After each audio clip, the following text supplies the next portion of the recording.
Hello friends, नमस्कार friends. आज हम हल करने वाले हैं प्रश्न नंबर 2 के एक को। इससे पहले देखेंगे प्रश्न नंबर 1 के ए बी सी डी जितने भी चैप्टर थे हमने सभी को सॉल्व करवा दिए हैं।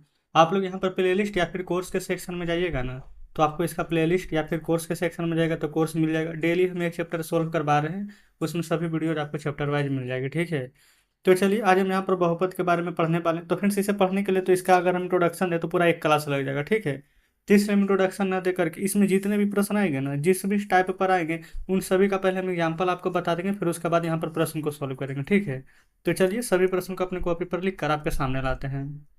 तो जैसे कि फ्रेंड्स देख सकते हैं, हमने यहाँ पर पहला करना है 1 से 6 तक के प्रश्न लिख लिए। ठीक है, बाकी से अगले पेज पर है। तो इसमें करना क्या है पता है, बोला गया कि निम्नलिखित में से कौन कौन बहुपद है। पहले तो बहुपद पता लगाना है कि कौन कौन है। अच्छा याद रखिएगा, बहुपद कैसे पता लगाएंगे कि बहुपद की यहाँ पर कौन कौन है। तो जो बहुपद होता है ना, उसका जो चर जो वेरिएबल होता है, उसका जो घात है हमेशा पूर्ण संख्या होगा।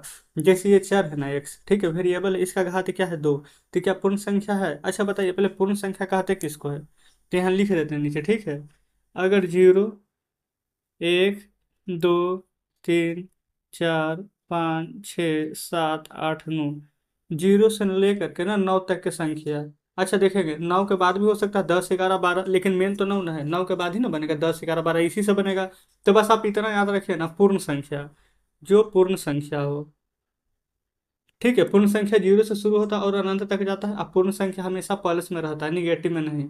ठीक है, अगर इतना याद है तो बस बन गया है। तो जिस जिसमें घात यहाँ पर पूर्ण संख्या है वो सभी हमारा यहाँ पर बहुपद है, और जिस जिसमें घात यहाँ पर पूर्ण संख्या नहीं है वो हमारा बहुपद नहीं होगा। तो पहले हम देखेंगे एक्स के स्क्वायर है। ठीक है, 3x है, 6 है। तो घात क्या होता है? एक्स के पावर 2, 2 हमारा क्या है? घात। ठीक है, तो 2 क्या है? पूर्ण संख्या है। आप कहेंगे बिल्कुल है। तो क्या 2 बहुपद है? बिल्कुल है। तो लिख दीजिएगा बहुपद है। ज्यादा कुछ करने की तो आवश्यकता है नहीं, क्योंकि घात पूर्ण संख्या है।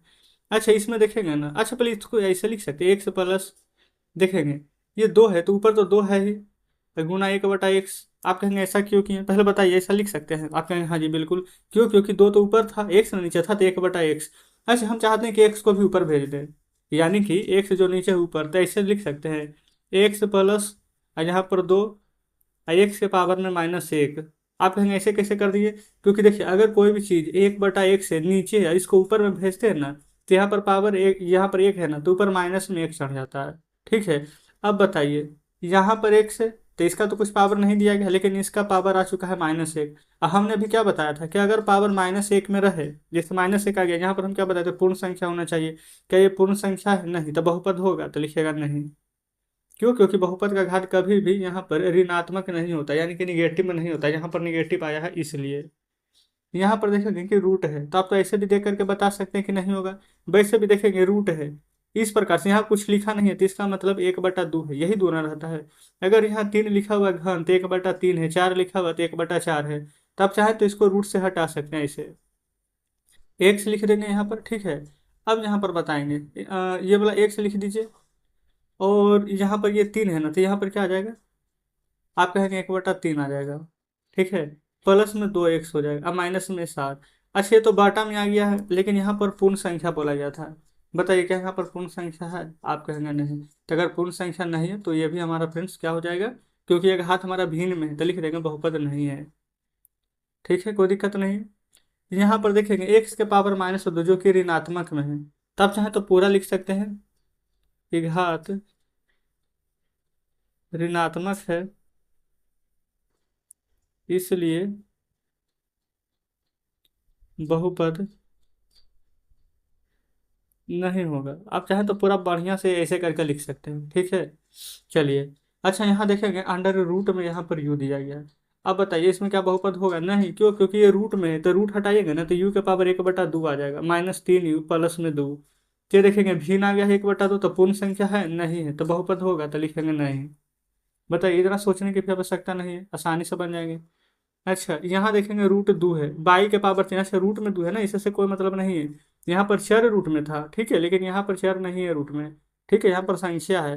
तो चर तो बाई है, बाई के पावर 3, अब बाई के पावर 1, तो बाई के पावर यहाँ पर 3 है। 3 क्या है हमारा? तो आप कहेंगे कि पूर्ण संख्या है। अगर यहाँ पर पूर्ण संख्या है तो क्या बहुपद होगा? हाँ है। आप कहेंगे ये, हाँ जी बिल्कुल ये भी होगा। देखेंगे यहाँ पर बाई के पावर हमने 3 लिखा है क्योंकि यहाँ पर 3 दिया गया था, इसमें बाई के पावर कुछ भी नहीं है, तो इसका मतलब बाई के पावर 1 है। तो देखेंगे ये भी यहाँ पर धनात्मक है, ये भी धनात्मक है, पूर्ण संख्या भी है। तो ये हमने 6 नंबर तक हल करा दिए हैं। आगे चलते हैं 7वें पर। देखेंगे यहाँ पर 7वां 8वां 9वां 10वां सभी प्रश्न लिख लिए 7वां। अच्छा देखेंगे यहाँ पर टी के पावर 1 है, और यहाँ पर लेकिन जब घात हटाइएगा ना तो टी के पावर 1/2 आ जाएगा, यानी कि जो हमारा यहाँ पर चर है उसका घात 1/2 है। देखिए ये तो रह जाएगा ठीक वैसे ही, लेकिन यहाँ पर टी के पावर 1/2 आ जाएगा जो कि भिन्न है, तो क्या बहुपद होगा? आप कहेंगे नहीं, बस डायरेक्ट लिख देंगे और कुछ भी नहीं करना है। यहाँ पर देखेंगे दिया गया है -7, ये बहुपद है बताइए। तो देखेंगे यह एक अचर बहुपद हो जाएगा, अचर हो जाएगा, चर नहीं, क्योंकि चर तो ABCD वाला होता है ना, जिसके साथ ABCD का कोई भी अक्षर लगा हुआ है। लेकिन यहाँ पर -7 है, ये अंक है, तो जो अंक रहता है ना 1 2 3 4 5 6 इस प्रकार से, ये सभी हमारा अचर में आता है। ठीक है, चर में कौन आता है? ABCD। तब इसको ऐसे लिख सकते हैं जिससे -7 एक्स के पावर 0 लिख सकते हैं। आप कहेंगे ऐसे कैसे लिख देंगे? क्योंकि देखिए किसी भी पावर का मान अगर 0 रहे, एक्स के पावर 0, वाई के पावर 0, जेड के पावर 0, या फिर कोई भी अंक के पावर 0 रहता है ना, तो इसका मान 1 होता है। आप चाहें तो यहाँ पर लिख लीजिए कि एक्स के पावर 0 बराबर 1, ब्रैकेट में बंद करके लिख लीजिएगा। ठीक है, तब बताइए अगर ये रियल में -7 रहा गुना एक्स के पावर 0 1 रहा, तो क्या -7 नहीं आ जाएगा वापस से? आप कहेंगे हाँ जी बिल्कुल। तब बताएंगे क्या ये बहुपद है? होगा। ये कोई इसमें ये नहीं पूछा गया कि चार बहुपद है क्या चार बहुपद, सिर्फ बोला गया बहुपद है, तो लिखेंगे हाँ। ये सभी चर थे, ये हमारा अचर आ गया था। ठीक है, अगर यहाँ देखेंगे एक्स के स्क्वायर है अब प्लस अंडर रूट में 2 है, तो बताएंगे क्या ये हमारे यहाँ पर बहुपद है? बिल्कुल है। क्यों? क्योंकि यहाँ पर घात हमारा पूर्ण संख्या है। ठीक है, इसको नहीं देखेंगे अंक को, ये है ना 2, और 2 क्या है? हमारा पूर्ण संख्या। तो यहाँ लिख दीजिएगा बहुपद है। यहाँ देखेंगे 4x²। अच्छा इसको हम तो कुछ सोचना है नहीं, क्यों? क्योंकि यहाँ पर भी पूर्ण संख्या आ जाएगा, इसका पावर भी पूर्ण संख्या आ जाएगा, सभी घाते पूर्ण संख्या में है, तो क्या हो जाएगा?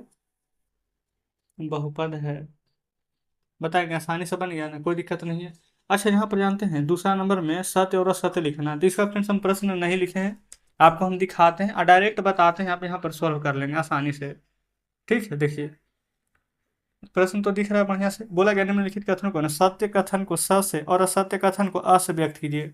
ठीक है, अब यहाँ पर देखेंगे पहला नंबर में, इसमें बोला क्या रहा है हमारा कि 9x³ प्लस में √5x माइनस में √7 वास्तविक संख्याओं पर बहुपद है कि नहीं? हाँ जी बिल्कुल है।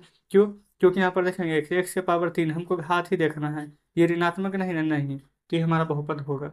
यहाँ पर हाँ लिख देंगे। ठीक है, बना नहीं रहे क्योंकि यहाँ पर सत्य सत्य लिखना, तो लिख देंगे सत्य। दूसरा में एक्स के पावर 2 है, देखेंगे ये घात हमारे क्या है? ऋणात्मक है कि धनात्मक? आप कहेंगे बिल्कुल प्लस में तो धनात्मक, तो ये भी सत्य है। अच्छा यहाँ देखेंगे 1/2 एक्स के पावर 4 -3/7 एक्स, अब प्लस में यहाँ पर 3।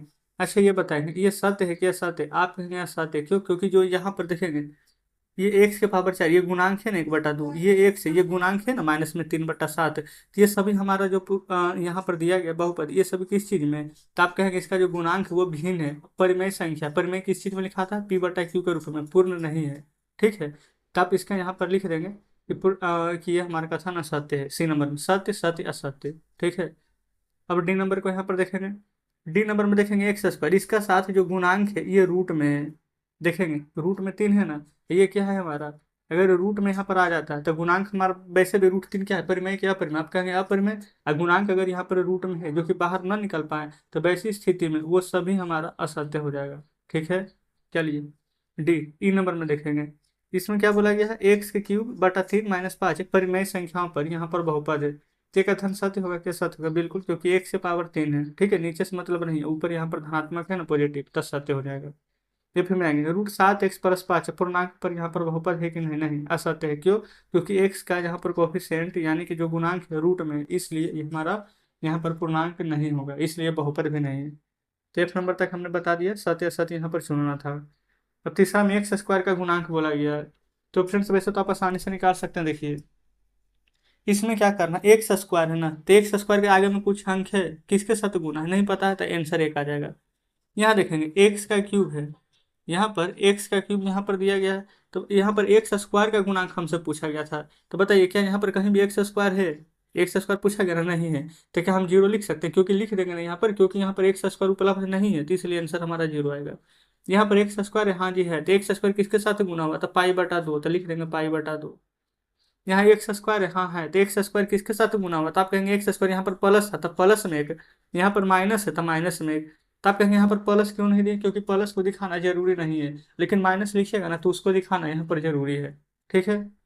अच्छा, पांचवा में देखेंगे, बोला गया एक्स स्क्वायर का गुना। तो बताइए क्या यहाँ पर एक्स स्क्वायर कहीं नजर आ रही है?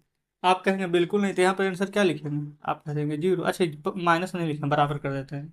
तो ये हमारा कंप्लीट हो गया तीसरा। तो चलिए अब फ्रेंड्स अगले पेज पर आते हैं, चौथे नंबर पर। देखेंगे ये रहा चौथा नंबर। इसमें क्या बोला गया? बाई क्यू का गुणांक। बाई क्यू किसके साथ गुना हुआ है? माइनस, तो लिखेंगे -1। ठीक है, बाई क्यू के साथ कोई भी अंक नहीं ना, तो इसका मतलब एक छुपा हुआ है। यहाँ पर बाई क्यूब देखेंगे ये है, तो बाई क्यूब के साथ क्या है? तो माइनस, तो क्या लिखेंगे आंसर? -1। दोनों का सेम आ गया। तीसरा, बाई क्यूब किसके साथ है? 4/3, तो आंसर क्या लिखेंगे? 4/3। जिसके साथ गुणा कर दिया जाए ना वही आंसर लिख देंगे, कुछ करना ही नहीं है। ठीक है।